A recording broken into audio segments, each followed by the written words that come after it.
Hello everyone, आप लोगों का स्वागत है हमारे चैनल टारगेट विथ यस जीत में। आप लोग कैसे हैं? आशा करता हूं आप लोग अच्छे होंगे।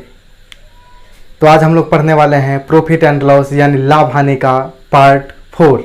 इससे पहले 3 पार्ट हो चुका है जो आप देख सकते हैं, और साथ के साथ 2 चैप्टर पहले कंप्लीट करवा चुका हूं, जो कि एक परसेंटेज है यानी प्रतिशत, दूसरा डिस्काउंट यानी बट्टा, जिसको आप प्लेलिस्ट में जाके देख सकते हैं। जो लोग चैनल को सब्सक्राइब नहीं किए हैं वो चैनल को सब्सक्राइब जरूर करें, और सब्सक्राइब करने के बाद बेल आइकन को दबा के ऑल जरूर कर लें, ताकि आप तक हमारी वीडियो की नोटिफिकेशन पहुंचती रहे और आप लाभ उठाते रहें। साथ के साथ शेयर भी करिए, ताकि जो भी ज़रूरतमंद होंगे वो इससे अपना लाभ उठा सकेंगे। तो चलिए देरी न करते हुए शुरू करते हैं आज का class profit and loss part 4।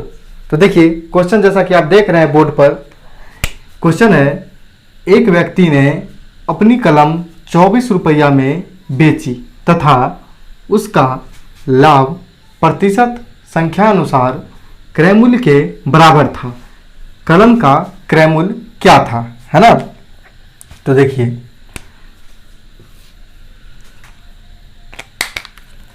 Solution,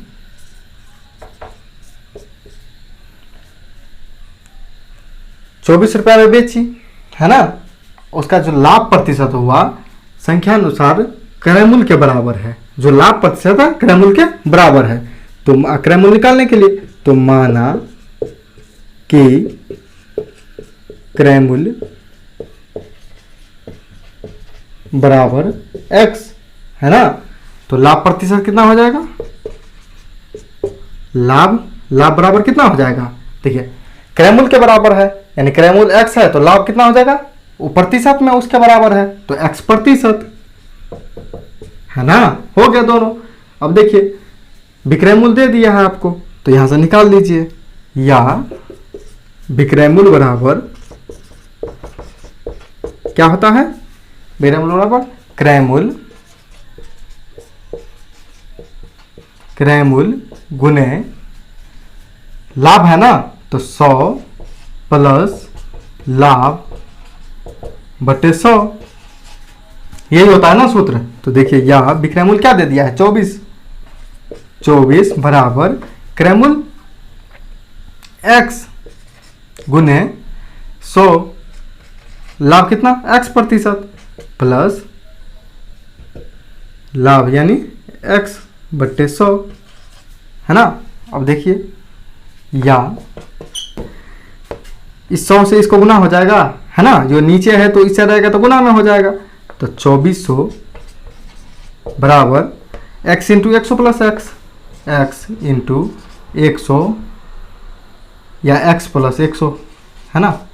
ये ठीक है। अब देखिए, अब एक चीज़ यहाँ से, एक तो आप पूरा तोड़ करके गुणनखंड विधि से निकाल सकते हैं, या आप अनुमान लगाइए कि x के जगह क्या रखेंगे जो इस सब को, इसको कैलकुलेशन के बाद 2400 आ जाएगा, है ना? वही आंसर हो जाएगा।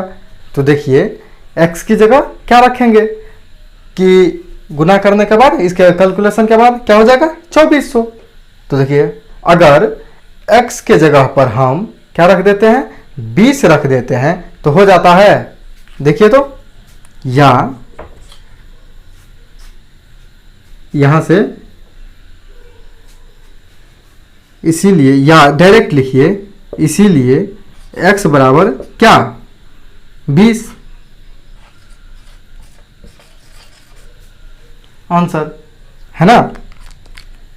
देखिए यहाँ x के जगह 20 यानी 20 गुना में, और 20 100 में जुड़ेगा भी ना। x के जगह 20 रखें तो 120 गुने 20, 120 गुने 20 कितना हो जाएगा? 2400, है ना? यहाँ से डायरेक्ट हम सोच के लिख सकते हैं। अगर नहीं तो इसको आप गुणनखंड विधि से निकाल सकते हैं, यानी x को, अगर एग्जाम में रहे ऐसा क्वेश्चन तो ऑप्शन ट्राई करेंगे और यहाँ से आंसर डायरेक्ट निकाल लेंगे। नहीं तो इसको गुणनखंड विधि यानी x से इसको गुना करेंगे तो x² प्लस 100x, और 2400 को इस साइड ले जाएंगे तो माइनस 2400 बराबर 0, और वहां से गुणनखंड निकाल के वहां से x का मान निकल जाएगा। वैसे भी निकाल सकते हैं, और एग्जाम में रहे तो ऑप्शन से ट्राई करके तुरंत निकाल लीजिएगा यही। तो देखिए,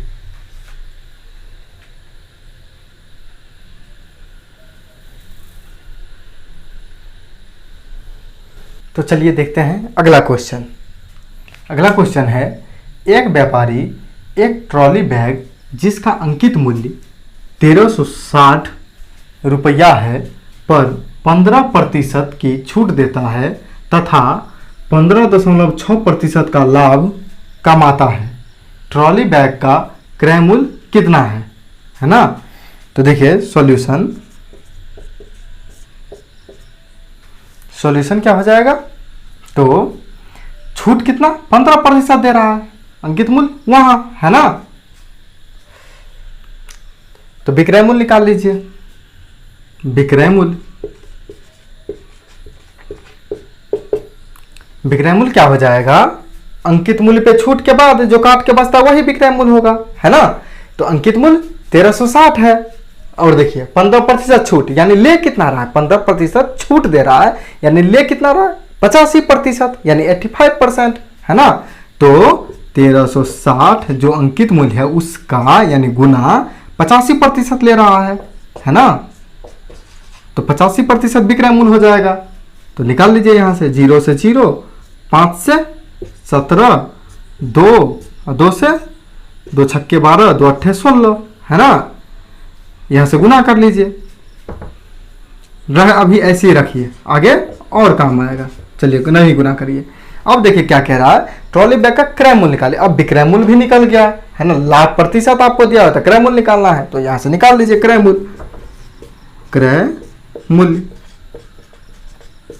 मूल्य बराबर क्या हो जाएगा, विक्रय मूल्य, यानी विक्रय मूल्य कितना इतना, विक्रय मूल्य गुने, ये सूत्र है ना, विक्रय मूल्य गुने 100/100 प्लस लाभ।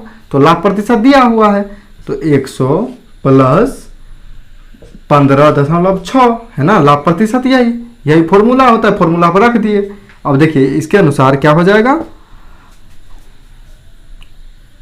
68 गुने 17 बराबर नहीं गुना 100/100 प्लस 15.6 यानी 115.6।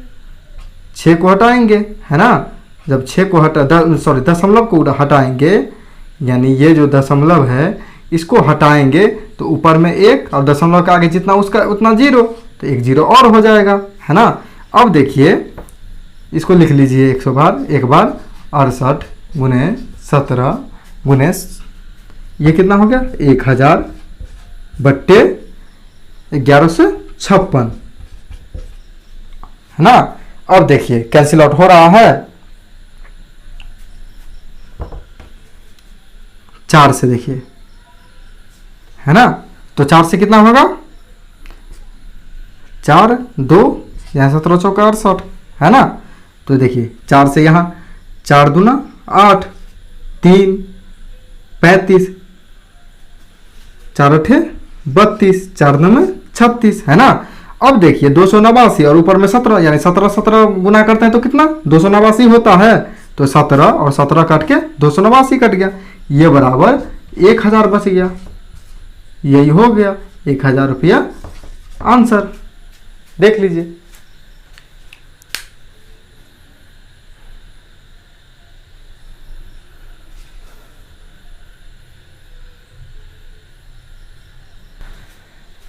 तो चलिए देखते हैं अगला क्वेश्चन। अगला क्वेश्चन है, एक व्यापारी 500 किलोग्राम कपास 9000 रुपया में खरीदता है। बारिश के कारण इस कपास का 10% भाग खराब हो जाता है। 10% लाभ अर्जित करने के लिए उसे बाकी कपास को किस दर पर बेचना होगा। तो देखिए आंसर देखिए, सॉल्यूशन देखिए इसका। 500 किलोग्राम कपास है ना, 9000 में खरीद रहा है, तो खराब कितना हो जा रहा है, 10% भाग खराब हो जा रहा है ना। तो बचता कितना है, जो बचता है उसी को 10% लाभ पे बेचना है ना उसको। तो पूछ रहा है कितना, कैसे बेचेगा कि 10% लाभ हो जाए बाकी बचे हुए को। तो पहले बचा कितना है वो निकाल लेंगे।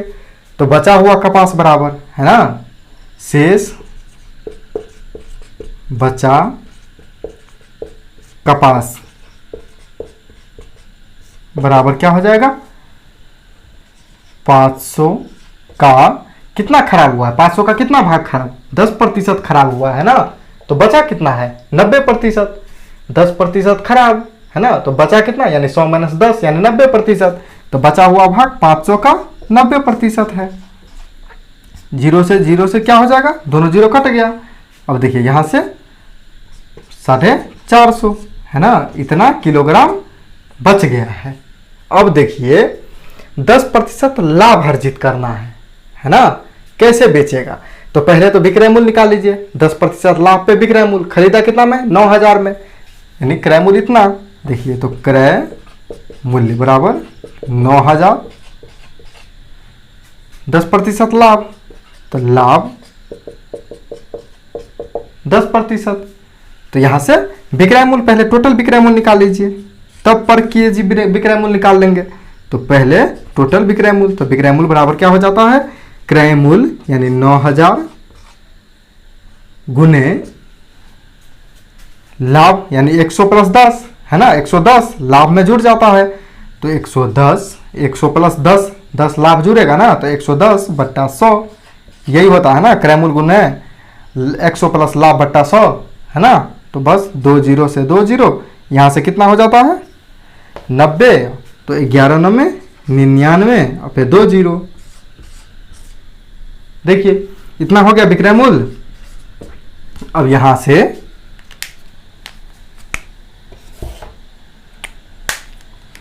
से आप क्या निकालेंगे, कपास को पर किलो निकाल लेंगे, ये तो टोटल यानी इतना में बेचेगा तब 10% लाभ होगा। अब कह रहा है पर केजी कितना विक्रय मूल्य होगा, तो देखिए बचा कितना, 50 तो खराब हो गया तो फेंक दिए, लेकिन हमारे पास बचा कितना है 450 किलो, अब बेचना है इतना में, तो एक पर किलो का निकल जाएगा 1 किलो का दाम, तो लिखेंगे चूंकि 450 केजी का विक्रय मूल्य कितना हो गया 400, टोटल का विक्रय मूल्य कितना निकाले हैं 9900, इसीलिए एक का निकाल लेंगे तो हो गया पर किलो एक का, तो कितना हो जाएगा 9900 बट्टा एक का निकालेंगे, इससे भाग देते हैं, तो 450, जीरो से जीरो है ना, 9 से 5 110 है ना, 5 से 5 दूना 10 और फिर 5 दूना 10 यानी 22 रुपये पर किलोग्राम, आंसर देख लीजिए।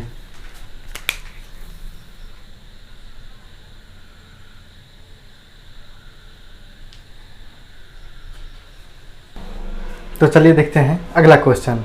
अगला क्वेश्चन है, यदि 150 रुपया से 300 रुपया तक की कीमत के बीच खरीदी गई पुस्तकें 250 रुपया से 350 के बीच की कीमत पर बेची जाएं, तो अधिकतम संभावित लाभ क्या बोला, संभावित लाभ क्या है जो 15 पुस्तकें बेचने से मिलेगा, है ना।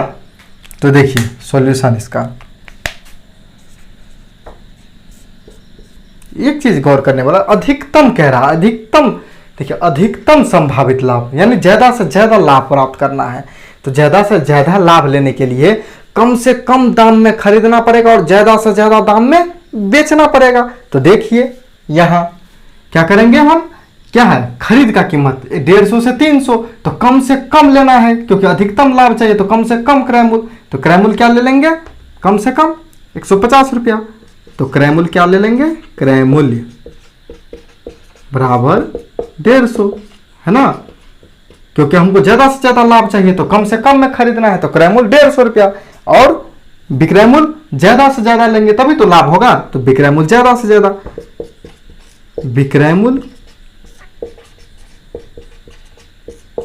मूल्य बराबर कि ज्यादा से ज्यादा 350 तक ले सकते हैं, तो 350 है ना, लाभ बराबर निकाल लेंगे यहीं से, यही तो अधिकतम लाभ होगा, अधिकतम लाभ, अधिकतम लाभ, अधिकतम लाभ क्या हो जाएगा, विक्रय मूल्य माइनस क्रय मूल्य है ना, यानी 350 माइनस 150 बराबर कितना हो जाएगा 200। अब देखिए क्या बोल रहा है, 15 पुस्तक बेचने पर लाभ क्या होगा, है ना, यानी ये तो निकला एक पुस्तक बेचने पर इतना लाभ होगा, तो 15। तो चूंकि एक पुस्तक पर मिला या प्राप्त लाभ कितना हो जाएगा 200, तो इसीलिए 15 पर निकालने के लिए बोल रहा है। तो 15 200 गुने 15 यानी 15 दूनी 30 पे 2 0 3000 आंसर देख लीजिए।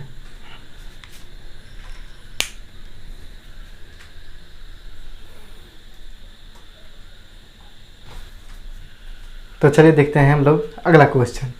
अगला क्वेश्चन है, एक व्यक्ति को 80 रुपया में 90 कलम बेचने पर 20% की हानि होती है, 20% का लाभ कमाने के लिए 90 कलम का विक्रय मूल्य क्या होना चाहिए, है ना। तो देखिए सॉल्यूशन,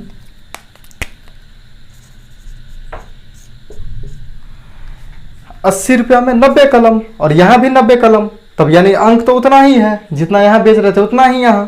तो चलिए इससे कोई मतलब नहीं रखना है, ध्यान रखना है कि 80 रुपया में बेचने पर क्या 20% की हानि होती है, तो 20% लाभ करने के लिए कितने में बेचना चाहिए। तो इसके लिए एक फॉर्मूला बता चुके हैं, क्या बताए हैं, एसपी यानी विक्रय मूल्य, एसपी माने सेलिंग प्राइस यानी विक्रय मूल्य, विक्रय मूल्य फर्स्ट बट्टा एसपी सेकेंड यानी विक्रय मूल्य फर्स्ट बट्टा विक्रय मूल्य सेकेंड बराबर 100।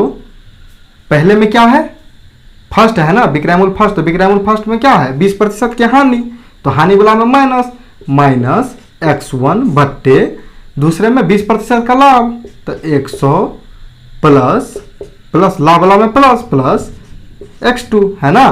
अब देखिए यहाँ पहला क्या है 80 रुपया है, एसपी फर्स्ट 80 है, तो 80 बट्टे एसपी सेकेंड कितना है निकालना ही है, तो चलिए इसको एसपी सेकेंड ही रख लीजिए, यानी विक्रय मूल्य, एसपी माने सेलिंग प्राइस यानी विक्रय मूल्य को ही एसपी भी लिखते हैं, तो एसपी सेकेंड ये बराबर 100 माइनस x1 क्या है हानि यानी 20 है, 20% हानि है, तो 100 माइनस 20 बट्टे लाभ कितना 20%, 100 प्लस 20। तो अब देख लीजिए इधर कितना हो जाएगा 80 है, तो ये तो यही रह गया 80 बट्टे sp2 ऐड करके घटाएंगे इसको, तो 80 और बट्टे ऐड करेंगे 120 यानी नीचे 120। देखिए हो गया, यहीं से लिख लिया इसको। अब देखिए 80 ऊपर में 80 इस साइड भी ऊपर में, तो दोनों कैंसिल आउट हो गया, तो एसपी सेकेंड बराबर कितना हो जाएगा, है ना 120 हो जाएगा, क्रॉस मल्टीप्लाई ये इससे और ये इससे, तो दोनों के ऊपर में एक ही है, तो एसपी सेकेंड 120 रह गया बराबर 120 रुपया आंसर देख लीजिए।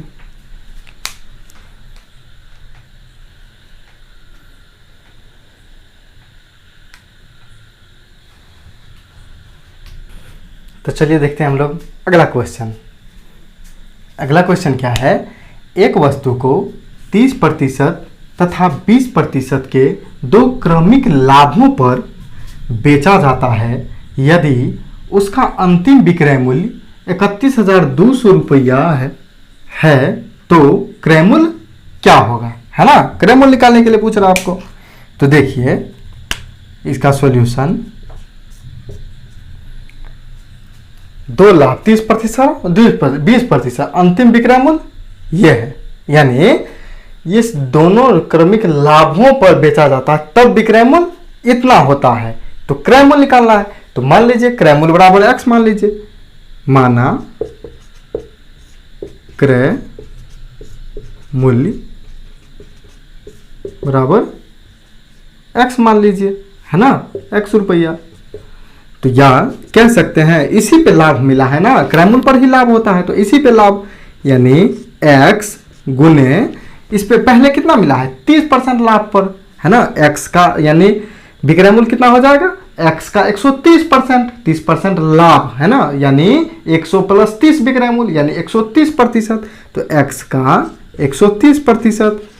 फिर कह रहा है 20% का एक और लाभ पर बेच, है ना, इस पर जो जितना विक्रय मूल्य हुआ उस पर 100 माने 20% और, तो इसके बाद विक्रय मूल्य क्या हो जाएगा 20% लाभ के बाद, इसका 120%, यानी इसका क्या कर देंगे 120% बराबर इसके बाद विक्रय मूल्य जो प्राप्त होता है ये विक्रय मूल्य निकलता है, क्या है 31,200 रुपये, ये निकलता है ना।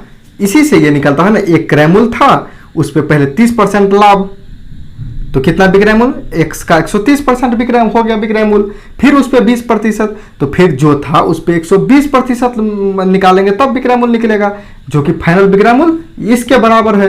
तो यहां से निकल जाएगा, या देखिए 1 0 से 1 0, फिर 1 0 से 1 0, है ना, और यहां से देखिए तो 13 से 13 दूना 26, 5, चलिए यहां से 13 दूना 26, 5 13 चौके 52, है ना, 2 0, अब यहां से 12 12 दूनी 24 यानी 200, इसीलिए x बराबर क्या हो जाएगा 100 से 200 को गुना हो जाएगा, यानी 200 गुने 100, यानी ये बराबर 200 पर 2 0 और,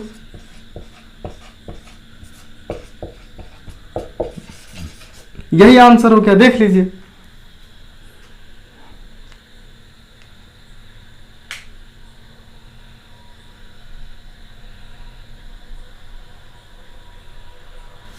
तो चलिए आज के लिए हम लोग इतना ही रखते हैं। जो चैनल पर नए हैं वो चैनल को सब्सक्राइब ज़रूर करें, और जो लोग देख रहे हैं और सब्सक्राइब नहीं किए हुए हैं वो भी चैनल को सब्सक्राइब ज़रूर करें, और साथ के साथ शेयर करें, ताकि जो भी ज़रूरतमंद है उनको मदद पहुंच सके, उनको लाभ पहुंच सके। अगर आपको वीडियो पसंद आती है तो उसे लाइक ज़रूर करें, साथ के साथ कमेंट करके अपनी विचार ज़रूर दें कि आपको वीडियो के बारे में जो कुछ भी बोलना रहा, जो चाहे अच्छा जो है बुरा जो भी रहे आप ज़रूर कमेंट करें। और जो हम पढ़ाते हैं, जो यहाँ पे बताया जाता है, उसका प्रैक्टिस खुद से ज़रूर करिएगा, ताकि और ज़्यादा उसमें आपको परफेक्ट हो पाएंगे। किसी एक क्वेश्चन को कम से कम 5 से 6 बार प्रैक्टिस ज़रूर करिए। तो चलिए आज इतना ही रखते हैं, बाय।